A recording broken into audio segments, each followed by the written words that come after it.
नमस्कार दोस्तों, मेरा नाम है भालचंद्र। ब्रह्मांड सिद्धाश्रम में आप सभी का स्वागत है। आज के इस वीडियो में हम चर्चा करेंगे कि यदि मेष राशि का मंगल अष्टम भाव में होगा तो उसके जो मिलने वाले परिणाम होंगे कुंडली में वो किस प्रकार के होंगे, उसके कारक भाव किस प्रकार के होंगे, सभी के बारे में चर्चा इस वीडियो में हम करने वाले हैं। अपना ये जो चैनल है ब्रह्मांड सिद्धाश्रम, इस चैनल पर मेष राशि का मंगल यदि हर भाव में होगा, मतलब प्रथम भाव से लेकर व्यय भाव में जो सभी भाव है, उस भाव में अगर मेष राशि का मंगल होगा तो उसके जो मिलने वाले परिणाम होंगे वो किस प्रकार के होंगे, इस विषय पर वीडियो अपलोड हो रहे हैं। आप उसका आनंद जरूर लीजिए। तो आज के इस वीडियो में हम चर्चा करेंगे कि यदि मेष राशि का मंगल अष्टम भाव में होगा तो उसके मिलने वाले परिणाम किस प्रकार के होंगे। पहले तो अगर मेष राशि का मंगल यदि ये अष्टम भाव में है तो जो कुंडली है वो कन्या लगन की हो जाती है। जैसे कि आप यहाँ पर देख सकते हो कि जो कुंडली है वो कन्या लगन की है और इसके अष्टम भाव में यह जो मंगल है वो दिखाया गया है। जैसे कि एक अंक में मंगल है, एक अंक यानी कि मेष राशि। हर एक राशि के अपने अपने अंक होते हैं और वो फिक्स होते हैं, उसमें कभी बदलाव नहीं होता। हालांकि जो ग्रह होते हैं वो बदलते रहते हैं स्थान और राशि के माध्यम से, लेकिन राशि के जो अंक होते हैं वो सभी कुंडली में हमेशा फिक्स होते हैं, वो कभी बदलते नहीं। लगन लगन है वो भी बदल सकता है, जैसे कि आपका जो भी टाइमिंग है, मतलब जन्म का जो भी समय है, स्थान है या फिर जन्म की जो तारीख है, उसके आधार पर लगन है वो बदलते रहता है। जैसे कि इस प्रकार की अगर आपकी किसी की भी कुंडली है, मतलब मेष राशि का मंगल अगर यदि अष्टम भाव में है तो उसके जो मिलने वाले परिणाम होंगे वो किस प्रकार के होंगे। सबसे पहले ये जानना ज्यादा जरूरी है कि कन्या लगन है तो जो मंगल है वो कन्या लगन के लिए अशुभ फलदायी होता है या फिर शत्रु ग्रह कहा जाता है, क्योंकि कन्या लगन का जो स्वामी है बुध और मंगल, यह नैसर्गिक अशुभ ग्रह है या फिर शत्रु ग्रह है। इस वजह से जो मंगल है वो कन्या लगन के लिए शत्रु ग्रह कहा जाता है या फिर अशुभ फलदायी कहा जाता है। अब यहाँ पर और एक बात जान लेना ज्यादा जरूरी है कि यह जो मंगल है, यह मंगल तृतीयेश भी है। जैसे कि तृतीय स्थान में जो वृश्चिक राशि आती है और अष्टमेश भी है, मतलब अष्टम भाव में मेष राशि आती है। तो मेष राशि और वृश्चिक राशि दोनों राशि का जो स्वामी है वो मंगल ही है, जो कि अष्टम भाव में स्वयं के राशि में है। तो यहाँ पर पहले जो कि सबसे हाईलाइट होने वाली चीज या फिर बात किसी भी जो जातक इसके नजर में आती है कि वो जो कुंडली है यह कुंडली मंगली कहलाती है, क्योंकि अष्टम भाव में मंगल है। तो सबसे पहले इसका जो परिणाम है वो जान लेते हैं। देखिए, अगर अष्टम भाव में मंगल है तो सिर्फ और सिर्फ मंगल अष्टम भाव में होने के कारण, मंगली होने के कारण को या फिर मांगलिक होने के कारण किसी भी कुंडली में विवाह सुख कम नहीं होता। ये बात जान लेना बहुत ज्यादा आवश्यक है। विवाह सुख कम होने के लिए बाकी के भी कई जो आयाम है उसमें भी वो कुंडली होनी चाहिए। जैसे कि आपका द्वितीय है, फिर धनेश है, सप्तमेश है, शुक्र है। नवमाश कुंडली में शुक्र किस प्रकार का है, नवमाश कुंडली में का सप्तम भाव किस प्रकार का है, चंद्र कुंडली का जो सप्तम भाव है वह किस प्रकार का है, सभी की जो जानकारी है वो लेने के बाद ही किसी प्रेडिक्शन पर हम पहुंच सकते हैं जो कि विवाह सुख के संदर्भ में है।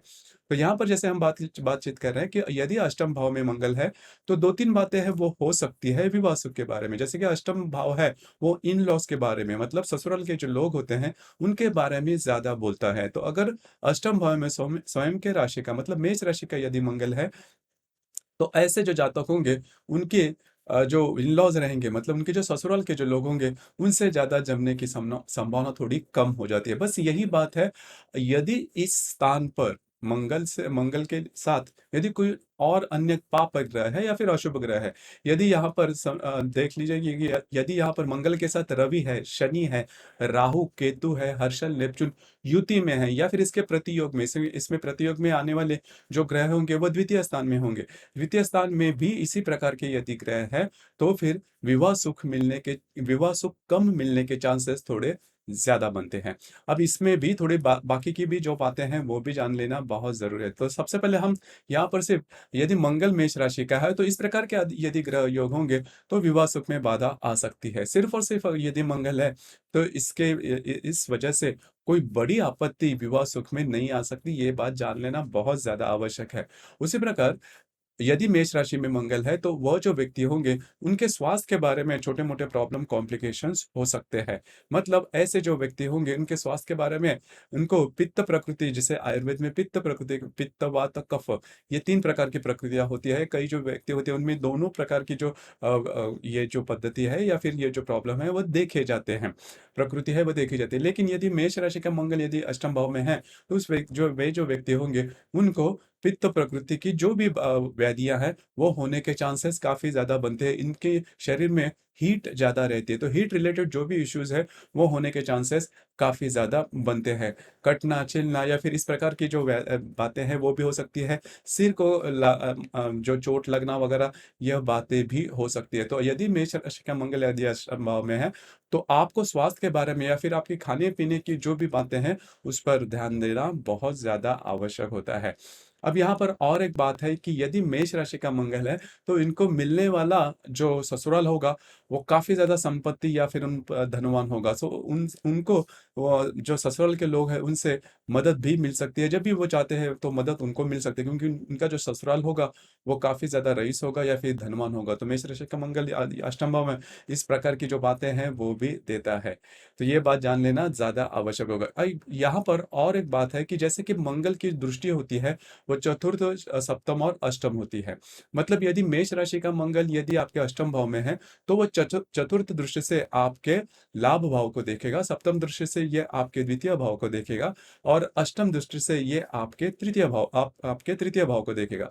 कि जैसे कि ये लाभ भाव को देखेगा तो आपके जो मित्र परिवार है, उनसे आपकी ज़्यादा नहीं जमेंगे। तो ये बात जान लीजिए कि यदि मेष राशि का मंगल यदि चतुर्थ भाव में है जो तो मित्र परिवार होंगे वो इतने अच्छे नहीं होंगे या फिर उनसे आपकी ज़्यादा नहीं जमेंगे। उसी प्रकार ये जो मंगल है वो आपके सप्तम भाव को देखेगा। अब ये सप्तम भाव को देखने का कारण यह जो व्यक्ति होंगे उनकी जो वाणी होती है वो थोड़ी-सी तीखी होती है। मतलब टू द पॉइंट बोलना या फिर ऐसे बातचीत करते हैं जिसकी वज़ह से इनकी जो रिलेशनशिप है वो नहीं जमती। रिलेशनशिप माने कि इनके रिलेशनशिप में जो भी व्यक्ति है उनके साथ इनके घर के जो व्यक्ति है क्योंकि अगर आपकी वाणी ही मीठी नहीं होगी तो आपके साथ कम्युनिकेशन होना कठिन होता है। आप कितने भी चाहे अच्छे व्यक्ति हो, इंसान हो, क्योंकि इंसान जो है वो हमेशा समाज में रहता है। अगर आपको समाज में रहना है, तो आपकी जो वाणी है वो काफ़ी अच्छी होनी चाहिए क्योंकि पहला जो इंप्रेशन है वो आपके व्यक्तित्व से होता है और दूसरा जो इंप्रेशन होता है वो आपके बोलने के तरीके से होता है। आपकी जो वाणी है वो किस प्रकार की है उस पर ज़्यादा बातें है जो है वो डिपेंड होती है। उसी प्रकार ऐसे जो व्यक्ति होते हैं मतलब जिनका भी मेष राशि का मंगल द्वितीय भाव में है,